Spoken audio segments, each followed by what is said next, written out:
So it's time to set up L&D. You might be the person who's been hired to do it. You might have moved internally into the role. You might be the owner or the leader of the business and thinking that this is the solution to the challenges you're facing right now or a good way to prepare for the future. Whoever you are, you're in charge of making it happen, and I want to help. I believe everyone deserves the opportunity to grow, no matter where they work, and that the organisation benefits as well. I've had the privilege of setting up the L&D function from scratch at a tech startup turned ASX-listed company, and I'm in the process of doing it again right now. Welcome back to Starting Up L&D. You've been there, done that guide to establishing a thriving learning and development function. Today, we're talking about making friends. Launching L&D is a lot like launching a new product. You've done the research, you know that there's definitely a need for it in the market. Now, it's up to you to get it into the hands of the target consumers and embed it. And that needs to be done fast and effectively because you've got a fixed amount of time and money to get it done. How can we create hype and generate motivation for embracing L&D without making promises that we can't keep? This episode is about the steps in the mindset that'll help you make the new learning and development something people know about and want to have, targeting the people that you might not have thought about. Why is this important to us? Well, our outcomes usually look like a change in behavior. Now, hopefully this is a change that solves the burning problem of the organization and is meaningful to the business strategy. Whatever it is, it takes people engaging, learning new information, building habits, and deciding to change. And that takes time. So you got to start early. Something else to remember, you can't be best friends with everyone, at least not right away. You can be intentional about where you start though. Lastly, we need to get this right quickly because we can't rely on honeymoon periods anymore.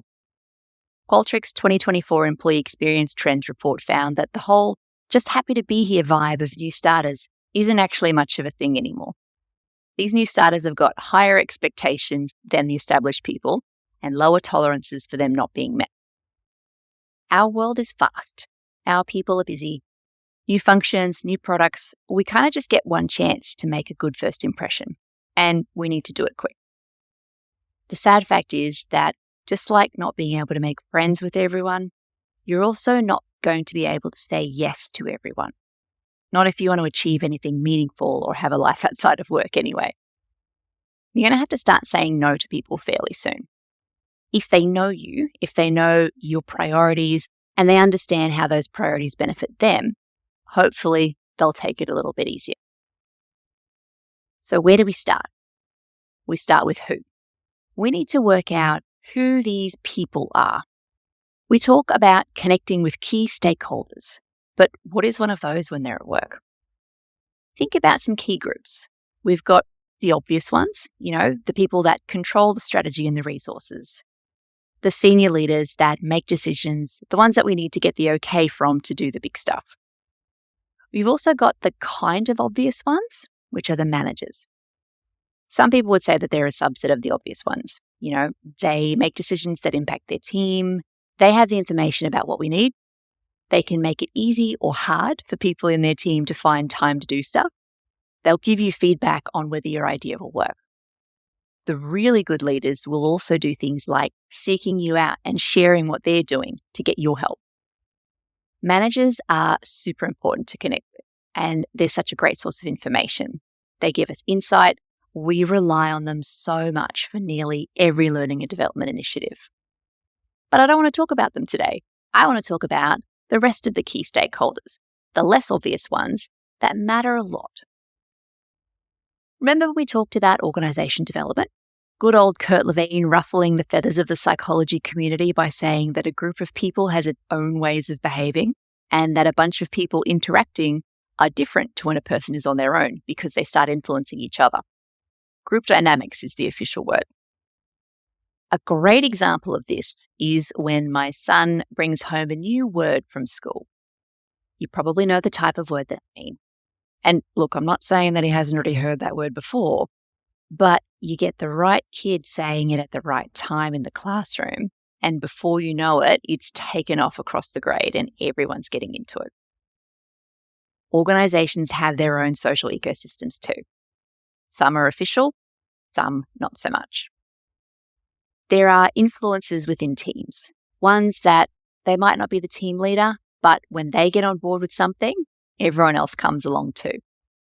It might be that they're a strong performer that people respect, and they want some of that respect for themselves. Maybe they're just one of those magical people that everyone wants to be friends with. Not that I'm jealous at all. Maybe they've just been there for a really long time and they know stuff. Whatever it is, their opinions will shape more than just their own actions. Talking about friends and connections, there are also those people who are super well connected across teams. Sometimes it's by personality. A lot of the time, it's by role. So as an example, when I was working in software implementation, we were known internally as the bridge between worlds.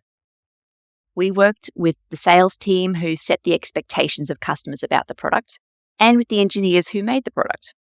We were constantly going between the two teams, sharing what the developers had built the thing to be capable of doing with the sales team so they could ask customer questions and get them excited.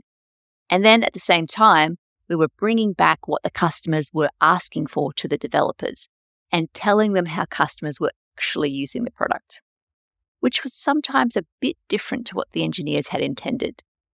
This meant that I learned to speak two different languages and to act as a translator.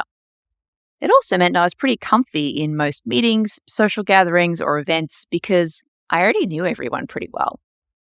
When you're trying to get the word out, targeting these people is a very smart move. When it comes to adopting new stuff, there's always going to be those innovators and early adopters, the majority, and then the laggards.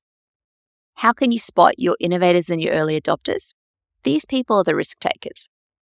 So your innovators, they want to try it out because they just like new stuff, whereas early adopters want to try it out because they're passionate about your stuff. How can you get these two groups of people excited and engaged? Well, for them, perfection is nowhere near as important as speed. They're going to have great feedback and they'll be your ticket to the biggest chunk of the market that you need to get, your majority. You need to get that group of people on board to make any kind of real impact. P.S. I wouldn't fret too much about the laggards. You're never going to get 100% of the people to like you or what you're doing. And if you are, you're probably not being bold enough. So how do we actually get this majority on board? Well, the same way that marketers do when it comes to a new product. Some proof and some really cool success stories. Now, official directives can drive behavior in the workplace. There are going to be those times when we just have to get every single person to complete the data security training or else because we have to get the security certification to attract more customers. The situations that I'm talking about, which are more common, is where social proof is going to be way better, especially if you can get a little dash of that FOMO, fear of missing out, in there too. There is a bunch of really great software out there that I would probably categorize as sneaky in the way that they get customers. It's a special version of land and expand. And honestly, it's how the places that I work have had half the tools that they use. The way that it works is there's a person or a small team and they've got a need, a problem that they need fixed, something that's not quite working properly. And they find this really cool piece of technology that does it. And even better, it's free, like actually free, not a 14-day trial. So they start using it. They start loving it, and then they're telling their other team members about it. They're having some wins, so people want to get on board and start using it too. And then it kind of just becomes part of this team's way of working. Still free, by the way, at this point, or sitting at a cost that's kind of low enough that the team could put it on the leader's company card if they needed to. But it doesn't stop there. Now that this whole team is using it and they're really seeing the successes of it, people in other teams start finding out about it as well. They see it working for people like them and they want it too. Next thing you know, it's a company-wide thing. And because there are now so many users, we have to bump up a tier to get to the professional level. That's usually what they call the first kind of properly expensive level of this product. Think of it like the business class of software as a service. So this tool, this piece of software, has become part of an entire business's way of working without a single sales call, demo, contract negotiation, or meeting. It's magic. Not to drop names, but I want to get specific so you know what I'm talking about. I'm meaning tools like Slack, Miro, Trello, and Zapier. These are actually all examples of things that I've personally seen make their way into the business's essential toolkit. And they do it based on the strength of their results instead of the promises. Miro came to where I worked in the toolkit of a new user experience designer. He used it to facilitate some sessions. Then all the developers were using it for their weekly meetings to talk about how things were tracking and wins, things that they learned. Then in the implementations team, we started using it because we found it was a really great tool to help our customers prioritize their project tasks and collaborate when they weren't all in the same room. P.S. If you're new to the L&D space and haven't seen something like Miro yet, definitely worth a look. It's an online interactive whiteboard, basically, and it's so good for facilitating those interactive sessions if you've got a bunch of distributed people, or if you're like me and you have terrible handwriting, also really good for in-person meetings. See, now I'm the one that's telling people about it. Talk about learn and expand. In fancy marketing terms, this is called a product qualified lead instead of a marketing qualified lead. So what they've done is, instead of convincing the person who's in charge of the budget that this is the right solution, they've gone straight to the people that actually use it and let them try it free to see that it works. It takes a lot of confidence in what you have to offer. And the key is making it really low risk for people to try out. If we're going to steal this concept and apply it to getting people engaged with L&D, what do we do? How can we make it attractive and low risk to get started and give these people such a great result that they start bragging about it and making it a part of their work lives? Well, the clue to getting them engaged is in the story. 3 simple steps. Don't go after the whole company right away. Get right into the individual needs and start making things happen. And be generous, sensibly. Now, together, I get that this might sound a bit counterintuitive. It seems like a haphazard, time-intensive, expensive approach. But remember, we're not doing this and making friends with everyone. We're doing these things at exactly the right time to get the right impact. Let's unpack it a little bit more. So first things first, not going after the whole company right away. Translated for us, that means being okay with inconsistency. Thought I might start with the hardest one. It's definitely the challenge that I deal with the most. When you're starting up L&D, 100% is not a realistic number. I don't want to crush your dreams, but it's not. Aim high, but be okay with reality. The next hardest challenge with this is making sure that those other stakeholders, the ones with the decision-making power that we have to impress, that they're okay with inconsistency too. Or at the very least, that they understand why it's happening and how they can help boost that consistency up there. That is a whole other conversation though. So we're doing our best to prepare them and to manage their expectations and probably our own. So here are a couple of things that I use to keep myself calm and realistic. Number 1, I'm not ready for a master plan yet. Let's just solve the first problem first. There are a lot of very inspiring people on a lot of very inspiring podcasts talking about their very inspiring company-wide learning programs that took 5 years and have completely changed the way that people think about development in their organization. They've won learning awards. There's been articles about them. It's amazing stuff. We probably aren't there yet. And we definitely don't have 5 years to put in before we start seeing results.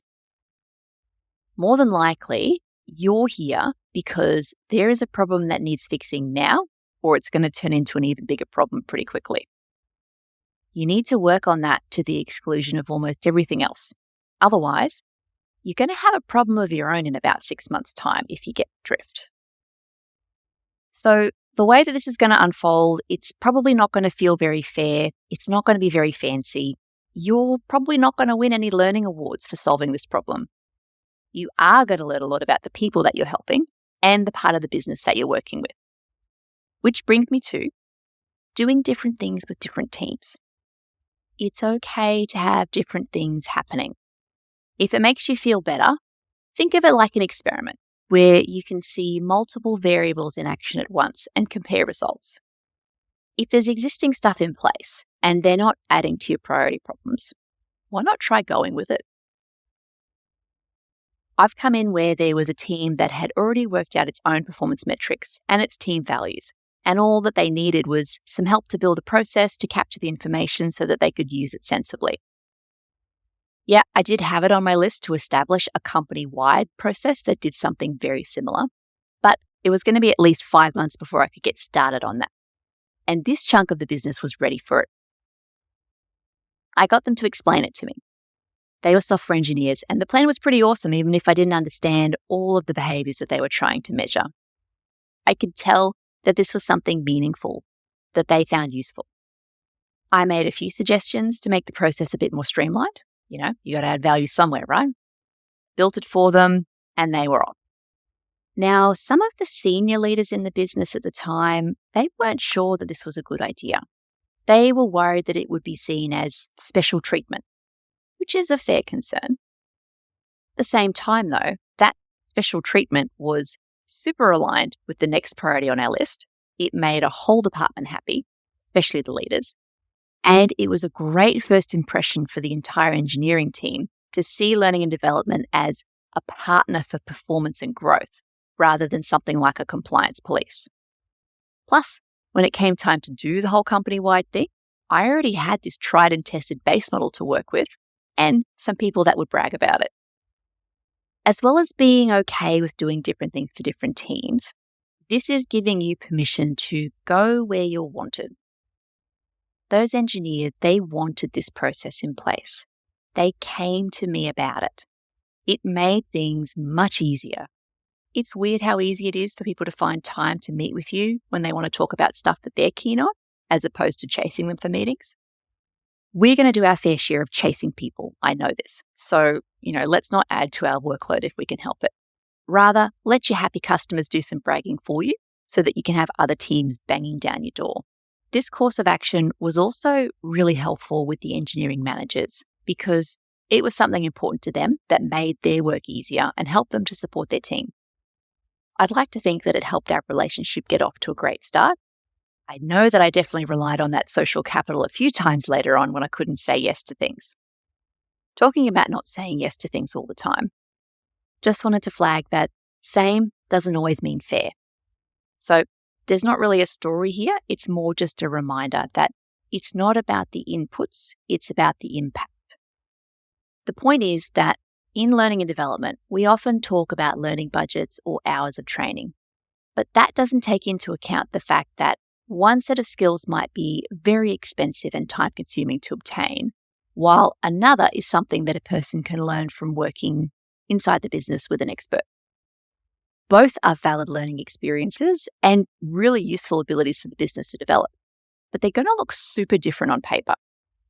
We have a little bit of a challenge in that aspect, helping people to focus on the outcomes instead of the inputs when it comes to growth. I think this tends to be easier in places where there are other flexible aspects of work already in place.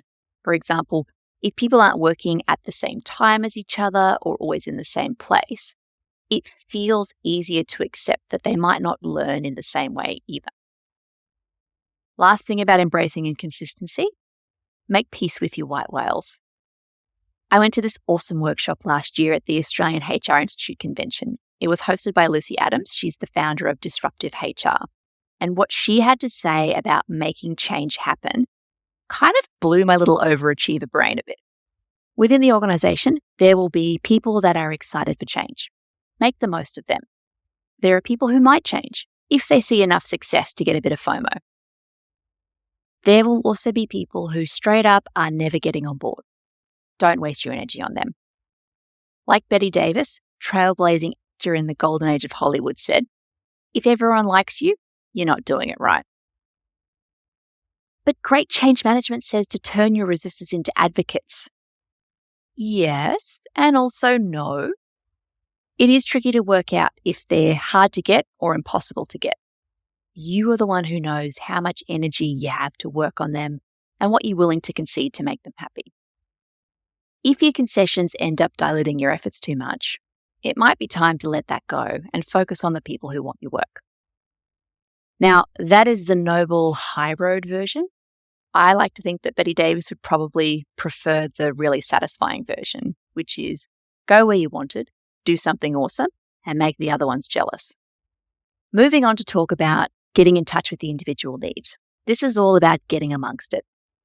Yep, it's time for the monthly talk to people part of this podcast. If you can, and in the early days this might be a bit easier, spend time with people, with teams. Like go to their meetings, hang out with them, ask questions about what they do and who they are. The more people see a thing, the more they like it. I've seen it before, I've heard of it, it must be okay. Sometimes it's called the familiarity bias, otherwise it's known as the mere exposure effect. Basically, it's a cognitive bias in the way that our brains are wired. It's supposed to help us save mental energy, but it can get hijacked by influencers. Those dang Stanley cups that are selling like wildfire right now is all thanks to a car fire, a CEO who kept his promise on TikTok, and a lot of people watching those videos. So how can you leverage that? How can you use familiarity bias in your favor? Be that Stanley Cup, be everywhere, get yourself trending in people's brains. This goes for managers as well as your other key people. What you're doing by showing up as well is you're showing people that you're a real person. Online communication can depersonalize us. Emails are easy to ignore. But if they've seen your face and know that you know them as a human as well, the stuff that you do later will get their attention.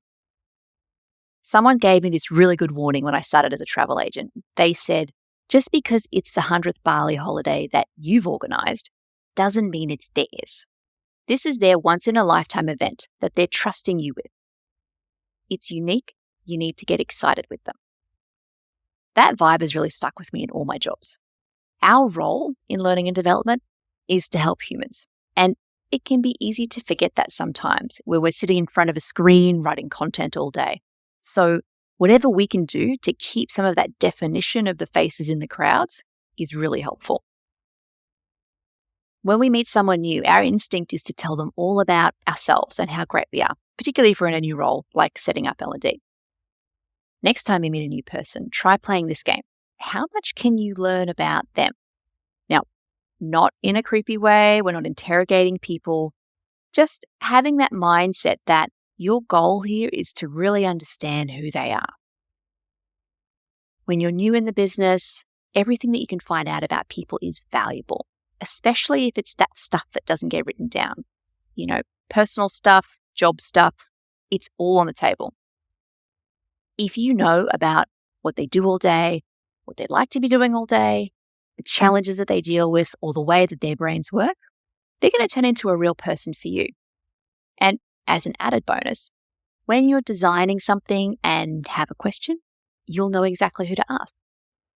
I actually did this last week. So we're working on an updated set of leadership behaviors, kind of like a job description, basically, to help leaders and aspiring leaders know exactly what it means to do the role around here. Before Christmas, I had a catch up with one of the leaders in the business about something completely different. And while we were talking, we got onto this topic of leadership expectations. It wasn't really the time to get into it then, but when I was working on the prototype of the workshop, I remembered him. And so I sent a quick message to ask if he wanted to review it with me. It was an awesome meeting. I got some feedback on how to sharpen it up, get what I needed to learn. I got a real human's perspective on what I'm trying to do.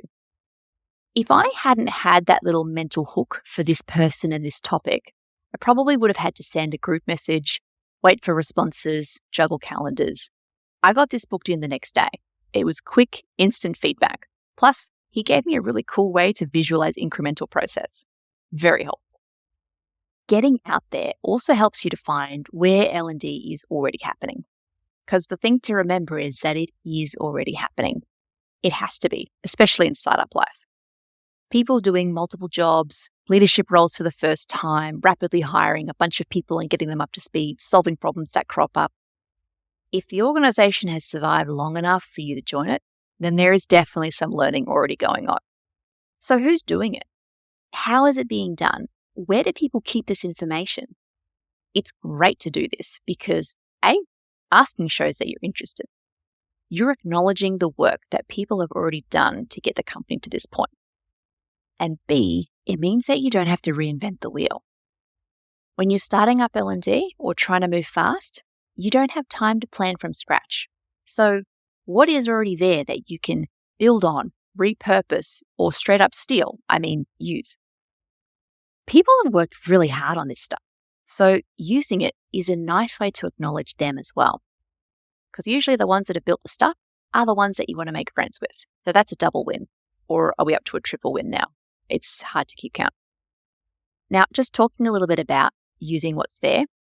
Also, trying to find ways to get into the existing flow of communication instead of adding to the noise with more. You got the official channels. The more that you get out there and talk to people, the more that you'll also find those informal, regular connection points in the business and ways that you can show up to them. Remember, we're getting that exposure effect happening. And last but not least, let's talk about giving generously and mindfully. When a new product hits the market, there's always a budget. You've got advertising, merch, giveaways, competitions, tie-ins, and all of those influences. So what's your plan for your marketing blitz? Now, I know that we don't all have the $150 million budget of the Barbie movie, so maybe it's not pink hamburgers that we're chasing. We're going to have to be a little bit more clever than that. Time is a great resource. It's one that you can spend with intent. You can spend it with key people, going to meetings, or chatting one-on-one. And also stuff. So as well as time, you can also factor into your budget stuff. Think about it this way. What's in your promo cupboard? Radio stations sometimes do those promo cupboard giveaways. You know, the ones where they clear out all of the random, desirable stuff that they've accumulated. They give it to people who call in or win a certain game. What can you put in your cupboard to have to give away? I want to think about stuff that is easy for you and amazing for them. First thing on this list is resources.